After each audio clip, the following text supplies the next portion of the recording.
Today, one of the members in the rooms in my Sector Secrets Mastery actually shared with me this article. Day traders lose $358,000 per day gambling on zero-day options. And by the way, I don't want to single out SPX because I would say this metric probably applies to a lot of things. SPY, QQQ, TLT, GLD, Apple, you name it. And so we want to talk a little bit about what the SPX presents as a challenge differently, but what are some of the things that traders need to do to not be one of this statistic? I think we all want to say, all right, there's lots of ways to win, but there really are just a few things that we need to do to understand how not to lose, right? And this is a scary stat, but it's pretty darn accurate, right? So researchers at the University of Münster, good cheese, in Germany, that's probably my favorite kind. So these folks in Germany said that the crowd has lost $358,000 a day since May of 2022, when it became possible to trade expiring contracts every day, otherwise known as a zero DTE. Wow. All right. So let's get into how not to be one of the statistics. Okay. So there's a few things that we've been talking about when it comes to account growth. So here on the flip side of losing lots of money, what's on the other side of that coin? How do you grow an account? And there's actually three things that everyone can do to start off with to help grow an account. Let's start with the foundation, right? And aren't we all just here to grow an account? So on the flip side of losses, what does everyone think a losing trader, not just an SPX or anything, does? And I asked my group at the Sector Secrets Mastery, what do you think the common mistakes are? Position sizing, trading too large, chasing momentum, FOMO, absolutely. Poor timing and max debit, right? Out of the money options with a full debit, no plan, right? Buying the rip and selling the dip.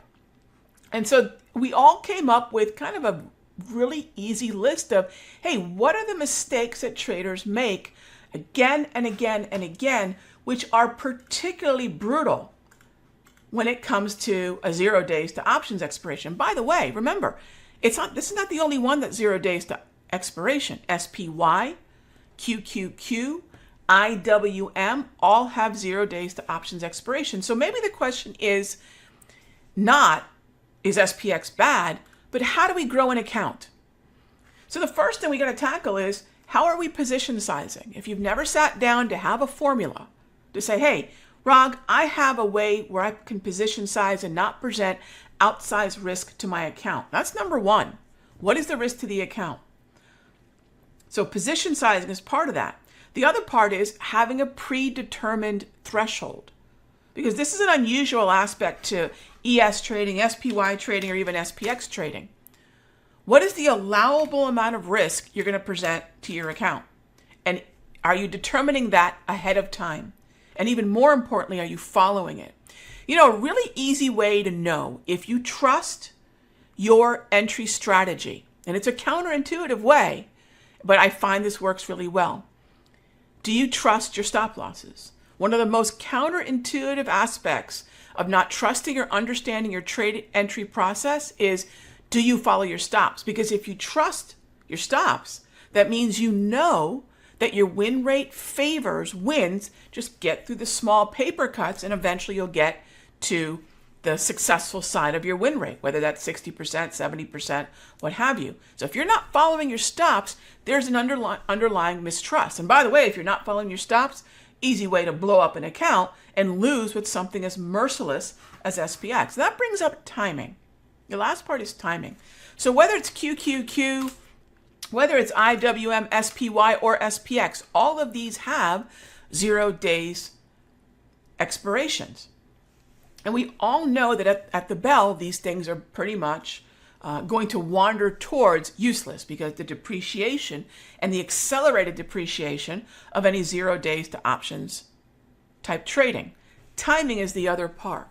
And if you've been following along with a lot of what we've been doing in the Sector Secrets Master, you know that that timing around 11:30 is very important because the European markets closed, the UK markets are closing, the US is going into the lunchtime doldrums.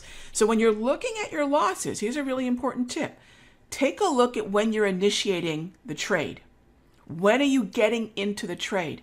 And you will find where your win rate is likely going to be better when you initiate a 0 days to option call or put earlier in the session as opposed to later in the session. But the bottom line is this. All of this is not about how do I better trade SPX. This is all about how do I grow an account. And if you use the practices of position sizing, predetermined risk, and timing, the opposite of that is we practice the good habits. We use a formulaic approach to account growth and risk management, and that then applies to SPX. And that's probably the uncommon answer, which is any way that we're going to grow an account are going to be the habits that focus around this, right? Aren't all the reasons traders lose in the SPX the reason we lose in any kind of trading? 100%. Start with those three aspects, right? Think about those. Put them down to paper. What is your position sizing? What is your predetermined risk? And what are your timing cutoffs? Even more so than timing, what are your timing cutoffs to this style of trading? And look, this means on the flip side, if $358,000 are being lost, remember gang, that means on the flip side of that per day, $358,000, someone's making that money. And I propose, while I can't promise anything, that someone could be us. That someone should be us when we are on the right side of the price movement and using these three keys to account growth. Keep that in mind. This is going to be a theme that we're going to take into fall because this is how we beat